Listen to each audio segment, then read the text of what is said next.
पूरे देश में 3 वर्ष में जितनी लाठीचार्ज बिहार में हुआ है, धरनों पर, प्रदर्शनों पर, मार्च पर, पूरे देश में कहीं नहीं हुआ है। और ये आदमी अपने आप को जयप्रकाश जी का चेला बताता है, ये आदमी समाजवादी बताता है, गांधी को मानने वाला बताता है। दोनों बात कैसे हो सकती है?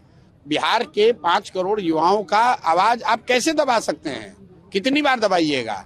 हम लोगों ने छात्र संसद किया। मैं जब यहाँ से चला गया तो पुलिस ने असहाय बच्चों को दौड़ा दौड़ा कर मारा। आज बच्चे फिर आकर बैठ गए यहाँ पर। वो री एग्जामिनेशन पर पुनर्विचार नहीं करेंगे। बिहार की जनता उनके रहने पर पुनर्विचार कर देगी, चिंता मत कीजिए। 10 महीने का समय है। जब पुलिस लाठी चलाती है उसका दर्द 5 दिन रहता है। जब जनता लाठी मारती है वोट की तो उसका दर्द कम से कम 5 साल तक नेता कराहते रहते हैं।